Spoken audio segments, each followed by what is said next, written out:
જય માતાજી મિત્રો, સુરેન્દ્રનગરથી હું જન્મરાજસિંહ પરમાર અને મારા મમ્મી પૂર્ણાબા પરમાર બંને આપનું હાર્દિક સ્વાગત કરીએ છીએ અમારી ચેનલ દરબારી રસોઈમાં। તો મિત્રો જુઓ છે ને એકદમ સરસ મજાની જોતા જ મોંમાં પાણી આવી જાય અને તમામ નાના મોટા સૌ કોઈને પસંદ મિષ્ટાનમાંની એક વસ્તુ એટલે કે જલેબી। તો ચાલો મિત્રો આજે તમને ખૂબ જ ઝડપથી ફક્ત 5 મિનિટમાં જલેબી બનાવતા શીખવીએ। તો મિત્રો આપણે આ જલેબી બનાવવા માટે ખૂબ જ ઓછી વસ્તુઓ વાપરવાના છે। મિત્રો આ જલેબી બનાવવા માટે સૌપ્રથમ મેં અહીંયા મેંદાનો લોટ લઈ લીધો છે, ત્યારબાદ તે જ પ્રમાણની મેં અહીંયા ખાંડ લીધી છે, ત્યારબાદ અંદાજે 3 ચમચી જેટલું મેં દહીં લીધું છે, ત્યારબાદ કેસર, ખાવાનો સોડા, હળદર, લીંબુ તેમજ મેં અહીંયા 2 ચમચી જેટલો કોર્નફ્લોર લઈ લીધો છે। તદુપરાંત મેં અહીંયા ઇલાયચીનો પાવડર પણ લીધેલો છે। તો મિત્રો માત્ર આટલી જ વસ્તુઓમાંથી આપણે કંદોઈની જલેબીને ટક્કર મારે તેવી જલેબી બનાવવાના છીએ। તો મિત્રો આપણે જલેબી બનાવવાની શરૂઆત કરીએ। તો મિત્રો સૌપ્રથમ જલેબી બનાવવા માટે આપણે મિક્સિંગ બાઉલની અંદર અંદાજે 2 વાટકી જેટલો મેં અહીંયા મેંદાનો લોટ લઈ લીધો છે। મિત્રો ત્યારબાદ આપણે મિક્સિંગ બાઉલની અંદર જે આપણે 2 ચમચી જેટલો કોર્નફ્લોર લીધો હતો તેને ઉમેરીશું। મિત્રો અહીંયા કોર્નફ્લોર છે એક ગેમ ચેન્જર આઇટમ છે। કોર્નફ્લોર ઉમેરવાથી આપણી જલેબી છે એ ખૂબ જ સરસ મજાની અને એકદમ કંદોઈ સ્ટાઇલની બનશે। મિત્રો હવે આપણે મિક્સિંગ બાઉલની અંદર અંદાજે 1/4 ટેબલ સ્પૂન જેટલી આપણે અહીંયા હળદર ઉમેરીશું। મિત્રો અહીંયા હળદર ઉમેરવાથી આપણા જલેબીના ટેસ્ટમાં કોઈ ફેર નહીં પડે, પરંતુ આપણી જલેબીનો એકદમ સરસ મજાનો યલોઇશ કલર આવશે, માટે આપણે આની અંદર હળદર ઉમેરી રહ્યા છીએ। પણ મિત્રો અહીંયા હળદરનું માપ જણાવવું ખૂબ જરૂરી છે। ત્યારબાદ મિત્રો આપણે મિક્સિંગ બાઉલની અંદર અંદાજે 3 ચમચી જેટલું મોળું દહીં ઉમેરીશું અને આ બધી જ વસ્તુને સારી રીતે મિક્સ કરી લેશું। મિત્રો અહીંયા મોળું દહીં ઉમેરવાથી આપણી જલેબીના બેટરની અંદર સરસ મજાની ફર્મેન્ટેશન પ્રોસેસ થશે, માટે દહીં ઉમેરવું ખૂબ અગત્યનું છે અને તેનું માપ જાળવવું પણ ખૂબ જ અગત્યની વસ્તુ છે।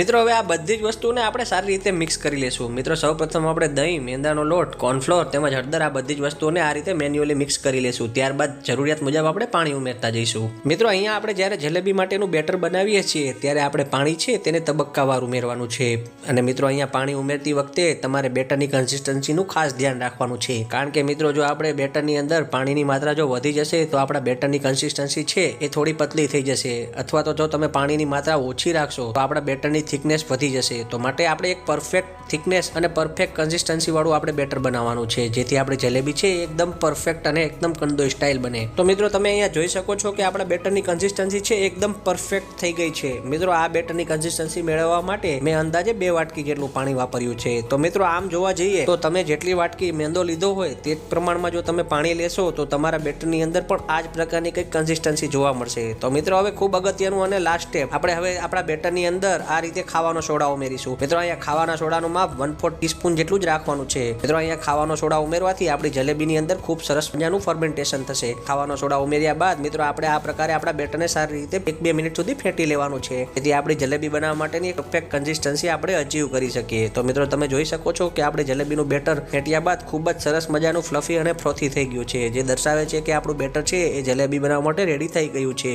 મિત્રો જ્યારે આપણું જલેબીનું બેટર બની રહ્યું છે ત્યારે જો મિત્રો તમને અમારો આ વિડીયો પસંદ આવે તો વિડીયોને લાઇક અને શેર કરવાનું ન ભૂલતા। તદુપરાંત મિત્રો આપણી ચેનલને સબસ્ક્રાઇબ પણ જરૂરથી કરજો અને બાજુમાં રહેલ બેલ આઇકનને અચૂકથી પ્રેસ કરજો, જેથી તમને અમારી ચેનલ પર આવનાર તમામ વિડીયોની માહિતી મળતી રહે। તો મિત્રો તમે અહીંયા જોઈ શકો છો આપણે હાથમાંથી જ્યારે બેટરને પાડીએ ત્યારે તેની એક સરખી ધાર પડે છે અને એકદમ રિબન ટાઈપની કન્સિસ્ટન્સી છે। મિત્રો આ એક પરફેક્ટ બેટરની કન્સિસ્ટન્સી છે જેની મદદથી આપણે જલેબી બનાવશું। તો મિત્રો હવે આપણે અહીંયા આપણી જલેબીને સ્વીટનેસ આપીશું। મિત્રો અહીંયા જલેબીને સ્વીટનેસ આપવા માટે આપણે તેના માટેની ચાસણી બનાવીશું। મિત્રો આ ચાસણી બનાવવા માટે મેં અહીંયા 2 મોટી વાટકી જેટલી ખાંડ લીધી છે, તદુપરાંત અંદાજે 1/4 કપ જેટલું મેં પાણી ઉમેર્યું છે। મિત્રો અહીંયા પાણી છે એ તમારી ખાંડ ડૂબે તેટલું જ લેવાનું છે। તો મિત્રો હવે મેં ચાસણીની અંદર અહીંયા કેસર ઉમેર્યું છે। મિત્રો કેસર ઉમેરવાથી આપણે જલેબીની ચાસણીની અંદર તેનો એકદમ સરસ મજાનો ફ્લેવર, અરોમા તેમજ તેનો એક સરસ મજાનો યલોઇશ કલર આવશે। મિત્રો આપણે જ્યારે બહારથી લાવીને જલેબી ખાતા હોઈએ છીએ ત્યારે તેની અંદર આર્ટિફિશિયલ કલર ઉમેરેલા હોય છે, જે અનહાઇજેનિક અને અનહેલ્ધી હોય છે। તો એના બદલે આપણે આ હેલ્ધીયર ઓપ્શન તરીકે આપણે કેસરવાળી ચાસણીનો ઉપયોગ કરીશું, જેથી તમારા ત્યાં જલેબી છે એ ખૂબ જ સરસ મજાની અને ટેસ્ટી બને। મિત્રો અહીંયા આપણને જલેબી પાસેથી મોટિવેશન એ મળે છે કે જલેબીનો આકાર ભલે ગુચડામય અથવા તો વમળયુક્ત હોય પણ તેમ છતાં તે તેની મીઠાશ નથી મૂકતી। એ જ રીતે માણસે પણ પોતાનો આકાર, દેખાવ કે હાવભાવ ગમે તેવો હોય પણ તેને પણ પોતાની અંદરની મીઠાશને ન મૂકવી જોઈએ। આ એક ખૂબ સરસ મજાની અને ખૂબ સારી શિખામણ છે।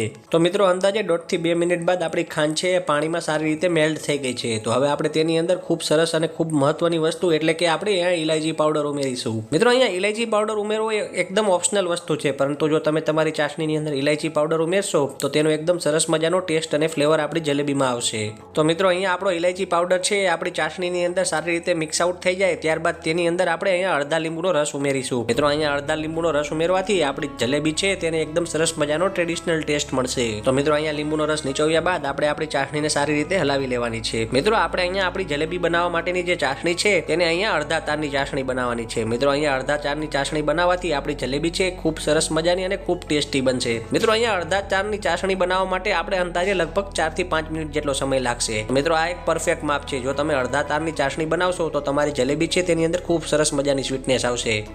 તદુપરાંત મિત્રો તમારે ખાસ એ વાતનું ધ્યાન રાખવાનું છે કે તમે જ્યારે આ ચાસણી બનાવો છો ત્યારે તમારી ગેસની ફ્લેમ છે મીડિયમ ટુ લો વચ્ચે રાખવાની છે। તો મિત્રો તમે અહીંયા જોઈ શકો છો કે આપણી ચાસણીની અંદર સારા એવા બબલ્સ થઈ ગયા છે। તો આપણી ચાસણીની છે કન્સિસ્ટન્સી એકદમ પરફેક્ટ થઈ ગઈ છે અને તમે આ રીતે જ્યારે ચમચાની અંદરથી તેને પાડો તો તેની અંદર એક પરફેક્ટ રિબન ટાઈપનું ટેક્સચર દેખાય છે। તેની અંદર સીધી ધાર પડે છે જે એક પરફેક્ટ કન્સિસ્ટન્સી છે આપણી ચાસણી માટેની। તો મિત્રો હવે આપણી ચાસણી બની ગઈ છે ત્યારબાદ હવે આપણે ગેસની મીડિયમ ટુ લો ફ્લેમ વચ્ચે આપણે તેલ ગરમ થવા માટે અહીંયા પેનમાં લઈ લીધું હતું। તેની અંદર આ રીતે બેગની મદદથી તેમાં સરસ મજાની જલેબી પાડી લેશું। મિત્રો અહીંયા તમે જલેબી બનાવવા માટે કોઈ પણ પ્રકારના પાઇપિંગ બેગનો ઉપયોગ કરી શકો છો અથવા તો પ્લાસ્ટિકની થેલીની તમે કાણું પાડીને પણ તેમાંથી જલેબી પાડી શકો છો। આ ઉપરાંત તમે મિત્રો કોઈ પણ પાણીની બોટલની અંદર પણ કાણું પાડીને તેની અંદરથી સરસ મજાની રાઉન્ડ શેપની જલેબી બનાવી શકો છો। તો મિત્રો તમે જોઈ શકો છો આપણી એકદમ સરસ મજાની ક્રિસ્પી અને ક્રન્ચી જલેબી બનીને તૈયાર થઈ ગઈ છે। મિત્રો આ એક પરફેક્ટ માપ છે આપણી જલેબી બનાવવા માટેનું। તો મિત્રો આપણી જલેબી બનીને તૈયાર થઈ ગઈ છે। તો હવે આપણે ખૂબ અગત્યનું સ્ટેપ એટલે કે આપણે તેની અંદર જે આપણી ઠંડી કરેલી ચાસણી હતી તેને ડીપ કરીશું। મિત્રો અહીંયા જલેબીને આપણે ચાસણીની અંદર સારી રીતે ડીપ કરી દેવાની છે જેથી આપણી ચાસણી છે એ પૂરેપૂરી આપણી જલેબીની અંદર ઉમેરાઈ જાય। તો મિત્રો તમે અહીંયા જોઈ શકો છો એકદમ સરસ મજાની યલોઇશ કલરની તેમજ જોતા જ મોંમાં પાણી આવી જાય તેવી સરસ મજાની આપણી ટેસ્ટી જલેબી બનીને તૈયાર થઈ ગઈ છે। અને મિત્રો હું તમને ખરેખર સાચું કહું તો તમે જ્યારે અમારી આ રીતથી તમારા ઘરે જલેબી બનાવીને ટ્રાય કરશો ત્યારે તમે કંદોઈની જલેબીને પણ ભૂલી જશો। એટલી સરસ મજાની તેમજ ટેસ્ટી જલેબી બનીને તૈયાર થશે। તો મિત્રો અમારો આ વિડીયો જોવા માટે તમારો બધાનો ખૂબ ખૂબ આભાર। થેન્ક યુ, ધન્યવાદ, આભાર।